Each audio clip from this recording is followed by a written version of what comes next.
Hello viewers, आज हम शुरू करते हैं एक छोटी सी कहानी से। इमेजिन करो एक ऐसे इंसान को जिसके एक छोटे से डिसीजन पर पूरी जुडिशरी का भविष्य टिका है। एक ऐसा व्यक्ति जो सिर्फ कानून को नहीं बल्कि पूरे देश की न्याय व्यवस्था को चलाता है। हाँ, हम बात कर रहे हैं भारत के सबसे बड़े जुडिशियल ऑफिसर की, चीफ जस्टिस ऑफ इंडिया। जब भी हम सीजेआई की बात करते हैं, हमें सिर्फ एक शक्तिशाली व्यक्ति नहीं बल्कि एक इंसान नजर आता है जो न्याय का प्रतिनिधि होता है। लेकिन क्या ये पावरफुल पोजीशन कंट्रोवर्सीज से दूर है? नहीं, ये तो एक ऐसी कुर्सी है जहां कंट्रोवर्सीज का होना जरूरी लगता है। तो आज हम बात करेंगे सीजेआई के रोल की, उससे जुड़ी कई रीसेंट कंट्रोवर्सीज की और इस पोजीशन से जुड़ी एक खास बात कि रिटायरमेंट के बाद चीफ जस्टिस ऑफ इंडिया का फ्यूचर क्या होता है। क्या चीफ जस्टिस ऑफ इंडिया के लिए लॉ प्रैक्टिस करना अलाउड है? ये सभी क्वेश्चन सिर्फ कानूनी नहीं, एथिकल भी है और ये इशू हर समय डिबेट में भी रहता है। तो चलिए बिना देरी करते हुए जानते हैं कि नवंबर 2024 को रिटायर होने वाले हमारे chief justice of India DY Chandrachud क्या रिटायरमेंट के बाद लॉ प्रैक्टिस कर सकते हैं या नहीं। लेकिन उससे पहले आपको बता दूं कि सोमवार को सुप्रीम कोर्ट एक खास केस की हियरिंग करने वाला है। खास होने के साथ साथ ये रिलीजियस सेंटीमेंट से भी जुड़ी हुई है, क्योंकि इसमें मंदिर के प्रसाद को लेकर कन्फ्लिक्ट सामने आया है। जी हाँ, हम तिरुमाला टेम्पल के लड्डू कंट्रोवर्सी की ही बात कर रहे हैं, जहाँ एक और सुप्रीम कोर्ट सोमवार को इस मामले की सुनवाई करने वाली थी, वहीं दूसरी ओर एक शॉकिंग इवेंट देखने को मिला जिसने बिना देरी करते हुए आग ही पकड़ ली। तिरुपति लड्डू प्रसादम में एनिमल फैट यूज होने का एलिगेशन तो काफी हवा में था ही, लेकिन इसी हवा के बीच chief justice of India DY Chandrachud को तिरुमला टेम्पल जाते हुए भी देखा गया, जहां उन्होंने अपनी स्पेशल प्रेयर्स की। एक्कम्पनीड बाय फैमिली मेंबर्स उन्हें तिरुमला तिरुपति देवस्थानम के ऑफिशियल्स ने वैकुंठ क्यू कॉम्प्लेक्स में ट्रेडिशनल ऑनर्स के साथ रिसीव किया। मंदिर के दर्शन के बाद TDD executive officer J. Shyamala Rao presented the chief justice of India with teertha prasadam and a portrait of deity. एक प्रेस रिलीज में उन्होंने कहा, chief justice of India justice DY Chandrachud visited Tirumala Srivari temple and offered prayers to presiding deity of Sri Venkateswara on Sunday. हालांकि chief justice of India की ये visit काफी successful दिखाई दी, लेकिन उनके इस विजिट को लेकर भी कई लोगों ने कहा है कि एक जुडिशियल अथॉरिटी का ऐसे रिलीजियस मैटर्स में इन्वॉल्व होना ठीक नहीं है। ऑल्दो ये एक पर्सनल विजिट था, लेकिन जैसा कि हमने कहा कि कंट्रोवर्सीज तो जुडिशरी के साथ जुड़ी रहती है।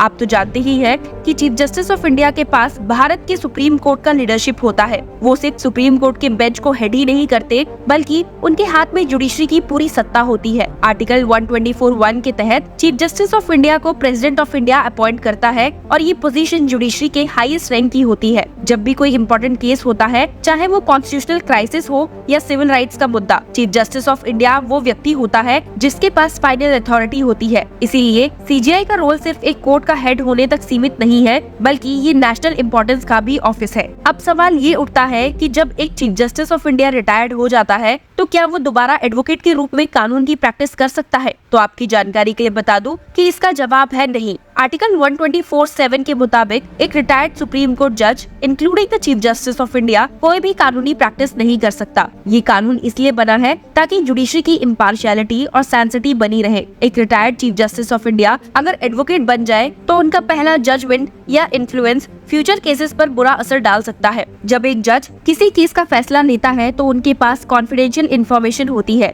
अगर वही जज रिटायर होने के बाद एडवोकेट बनकर वापस कोर्ट में आए तो क्या हमें ये सही लगेगा? नहीं, क्योंकि इससे कन्फ्लिक्ट ऑफ इंटरेस्ट क्रिएट हो सकता है। एक और इम्पोर्टेंट बात ये है कि जुडिशरी का डिग्निटी मेंटेन करना बहुत जरूरी है। अगर एक चीफ जस्टिस ऑफ इंडिया कानून प्रैक्टिस करे तो पब्लिक परसेप्शन पर भी बुरा असर पड़ सकता है। लोग ये समझ सकते हैं कि उनका फैसला इम्पार्शियल नहीं था। इसीलिए ये प्रोविजन एक तरीके से जुडिशरी की डिग्निटी को बनाए रखता है। हालांकि आप सभी को बता दूं कि रिटायरमेंट के बाद जज का रोल खत्म नहीं होता। भले ही चीफ जस्टिस ऑफ इंडिया कानून प्रैक्टिस नहीं कर सकते, लेकिन उनके पास दूसरे ऑप्शंस होते हैं, जैसे कि पहला है आर्बिट्रेशन और मीडिएशन। रिटायर्ड जजेस काफी बार आर्बिट्रेटर या मीडिएटर के रूप में काम करते हैं। आर्बिट्रेशन एंड कंसिलिएशन एक्ट 1996 के तहत रिटायर्ड जजेस को आर्बिट्रेटर बनाया जा सकता है। इससे वो अपना कानूनी योगदान दे सकते हैं। दूसरा है कमीशंस और ट्राइब्यूनल्स, यानी कि अक्सर रिटायर्ड जजेस को national human rights commission, national green tribunal या लॉ कमीशन ऑफ इंडिया जैसी बॉडीज का चेयरपर्सन बनाया जाता है। Third is the academics. Retired जजेस लॉ स्कूल्स में पढ़ाते हैं या लेक्चर्स देते हैं। जिससे अगली पीढ़ी के एडवोकेट्स और जजेस को ट्रेन किया जाता है। चौथा है पब्लिक सर्विस। कुछ रिटायर्ड जजेस को गवर्नर या गवर्नमेंट कमीशंस में भी अपॉइंट किया जाता है, जहां वो अपने एक्सपीरियंस का फायदा देश को देते हैं। एक रीसेंट एग्जांपल जो इस मुद्दे को लेकर काफी ज्यादा कंट्रोवर्शियल बना हुआ था, वो था रंजन गोगोई का। जस्टिस रंजन गोगोई, जो एक वक्त में भारत के चीफ जस्टिस भी रह चुके हैं, उन्हें रिटायर्ड होने के बाद राज्यसभा के लिए नॉमिनेट किया गया। अब ये चीज बहुत लोगों को खटक गई और क्रिटिक्स का कहना था कि ये नॉमिनेशन जुडिशरी की इंडिपेंडेंस को हर्ट करता है। लोगों ने ये भी कहा कि ऐसे पोस्ट रिटायरमेंट बेनिफिट्स जुडिशरी की इंटीग्रिटी को खत्म कर देंगे, क्योंकि जजेस अपने टेन्योर के दौरान फ्यूचर अपॉइंटमेंट्स का सोचकर फैसले ले सकते हैं। ये एक ऐसी डिबेट है जो हर बार नए तरीके से सामने आती है जब भी किसी रिटायर्ड जज को गवर्नमेंट रोल या पॉलिटिकल पोजीशन दी जाती है। रंजन गोगोई का राज्यसभा जाना सिर्फ एक उदाहरण है। जुडिशरी की इंडिपेंडेंस हमेशा से एक गर्म मुद्दा रही है। कई लोग मानते हैं कि जब जुडिशरी और पॉलिटिक्स एक दूसरे से ओवरलैप करते हैं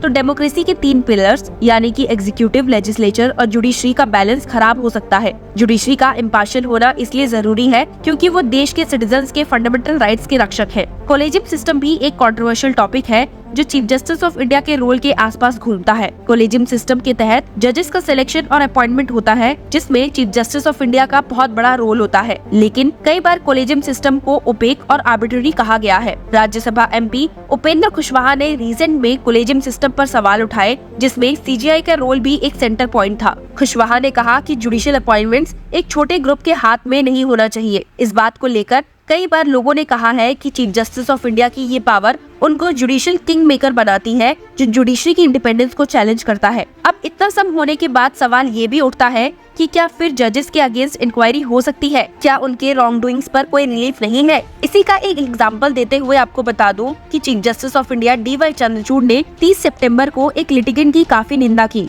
जब उसने एक रिटायर्ड जज के खिलाफ इन हाउस इंक्वायरी मांगी। ये लिटिगेंट, जो पार्टी इन पर्सन था, अपने पिटीशन में former chief justice of India justice Ranjan Gogoi को एक रिस्पोंडेंट बना चुका था। उसमें कहा गया था कि ये पिटीशन मई 2018 में फाइल की गई थी, लेकिन चीफ जस्टिस ऑफ इंडिया ने पार्टी से हैरानी और निराशा व्यक्त करते हुए कहा, how can you file a PIL with the जज as a respondent? There has to be some dignity. You cannot just say I want an in-house inquiry against a judge. Justice Ranjan Gogoi was a former judge of the Supreme Court. He retired as the Chief Justice of India. You cannot say I want an in-house inquiry against a judge because you did not succeed before the bench. Sorry, we cannot tolerate this. Litigant ने कहा कि justice Gogoi ने उसकी petition को गलत तरीके से dismiss किया था, जिसमें उसने अपनी नौकरी के टर्मिनेशन को चैलेंज किया था। उसने आरोप लगाया कि जजमेंट में काफी ग्रॉस एरर्स ऑफ लॉ थी। इस पर चीफ जस्टिस ऑफ इंडिया ने कहा, राइट और wrong, there is final judgment by the supreme court. Your review has been dismissed. Now you have to file a curative. But you say you don't want to file a curative. CJI ने समझाया कि जब supreme court का judgement final हो जाता है और review भी डिसमिस हो जाता है, तो अगला कदम क्यूरेटिव पिटीशन फाइल करना होता है। साथ ही चीफ जस्टिस ऑफ इंडिया ने उन्हें ये भी समझाया कि जब हाई कोर्ट का कोई जजमेंट सुप्रीम कोर्ट में चैलेंज होता है, तो हाई कोर्ट के जज को पार्टी नहीं बनाया जाता। CJI ने कहा, अगर लिटिगेंट जस्टिस गोगोई का नाम रिस्पोंडेंट लिस्ट से हटा दे तो रजिस्ट्री उसकी पिटीशन को कंसीडर करेगी। इसीलिए जरूरी है कि जुडिशरी अपनी इंटीग्रिटी और इंडिपेंडेंस को बनाए रखे। आपका इन खबरों पर क्या कहना है, हमें जरूर बताइए। And keep following Logicra for more such legal analysis and news.